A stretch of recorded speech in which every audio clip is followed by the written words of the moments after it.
Maybe we could continue our conversation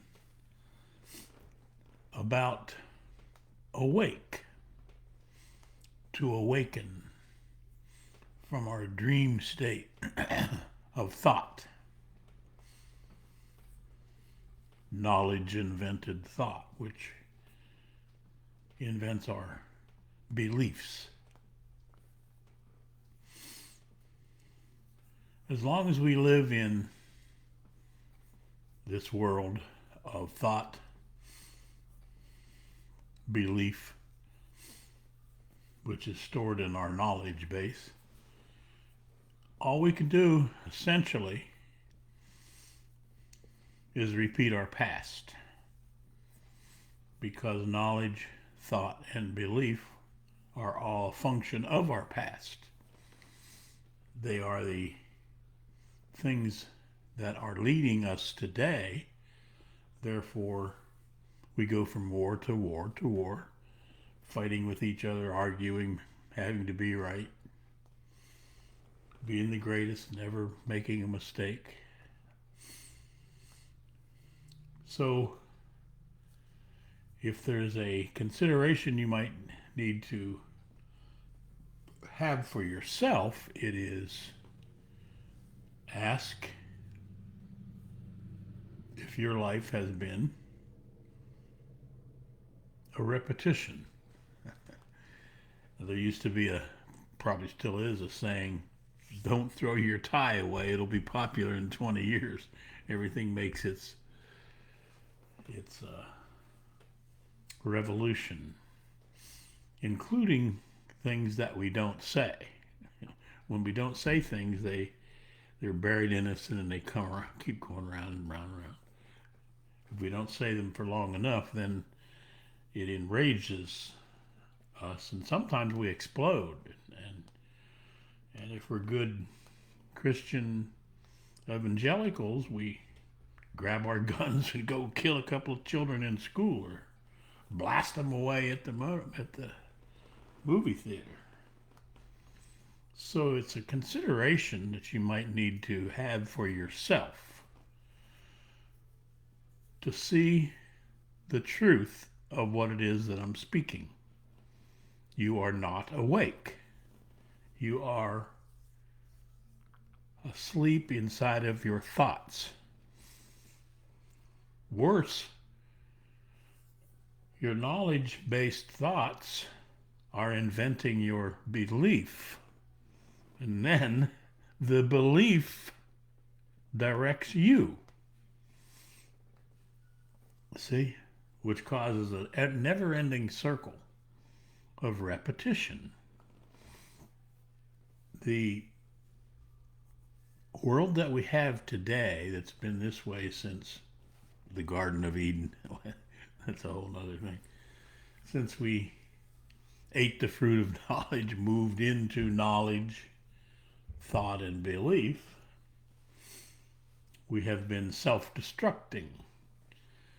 The question I have is, how long can you be in a violent, self-destructing world before you self-destruct the entire world? End this experiment called life on planet Earth. Thank you, Bucky Fuller. So, who knows? Are we close to that now? We have elected the world's most foul-minded idiot to be the leader of the free world. He'll grab one between the legs, send you off in to go fight for him, kill for him, knowing that you're going to get 10 years guaranteed in prison because of a rule he wrote. So here we are, looking at, who knows, perhaps the end of this experiment called life on planet Earth. I'm suggesting, and have been looking at this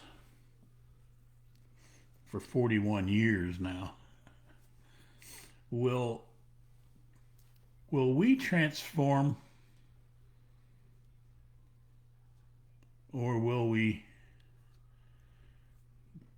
end times. Will we come to that ending of time, as it said in the Bible, end times?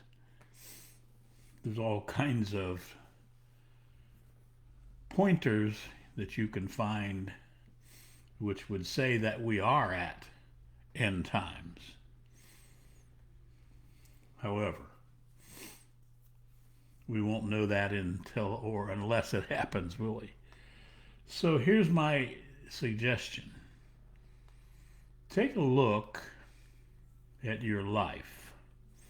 If you have, let's say, gone from, well, who knows if you're male or female, gone from male to male to male to male, or if you're female and then if you're male from to female to female to female to female, many different relationships in your life, maybe a few marriages, as my ex-buddy, because he's dead, Billy said he had 6 wives, and he told me that this thing is the best thing that ever happened to me. I said, no wonder you had 6 wives, Billy.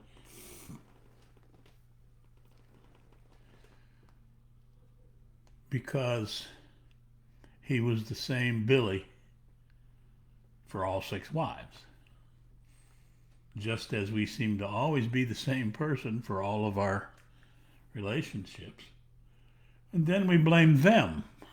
We don't realize that if each of us look back in our history and we did a real sound, deep study as to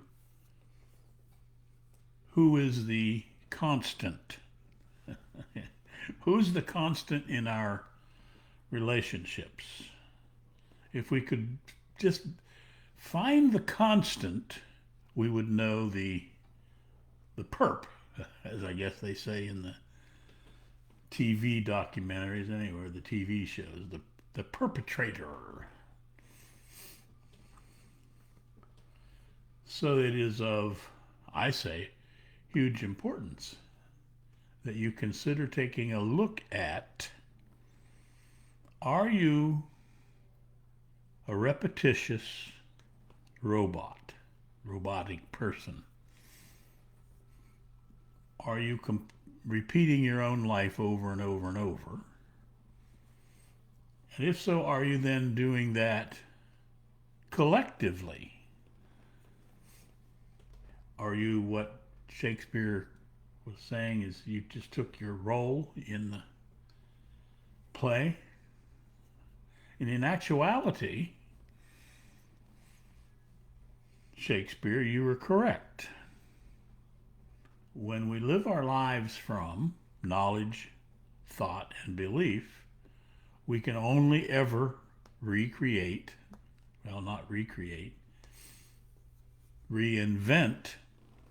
our lives the same over and over and over and over and over and over, which obviously we have been doing. So my request then is consider creating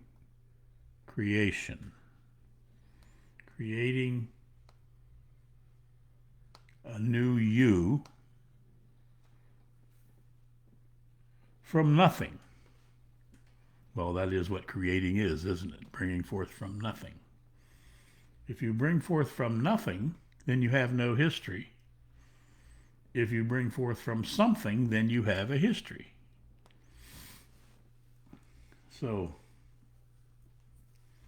I'll leave it at that for our many thousands of people we have gathered here together to have this conversation. The invitation being that you look at your entire life and see if it has been robotic, and see if you have been part of a collective robotic world that may or may not be at the precipice of ending itself. Or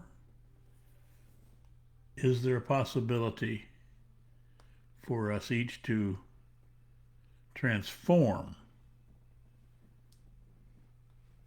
create a new you, a new each one of us, and then from there create a new collective entity? And I use the word new like this, or as in this. I use the word new human or new collective humans as in new, never having been before. That has to come from nothing. Are you up? Are you ready? Care to take a quantum leap? It's only 8 or 10, maybe 100,000 years or 100,000 miles. And it only takes, like that, blink. Well, that's a little too long, but a blink is a good representation. So you can move 100,000 years or 100,000 miles in less than a blink of an eye. If you discover your own failure, if you discover that you are a liar, a thief, and a cheat, your entire life has been as a liar, thief, and cheat, that creates the possibility for a quantum leap. This quantum leap that I speak about is the leap from knowledge, thought, and belief into creation, intelligence, truth.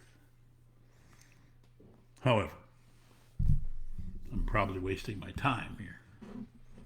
I don't have anything else to waste, though, so it's worthwhile. A perfect quantum leap possibility for each of you.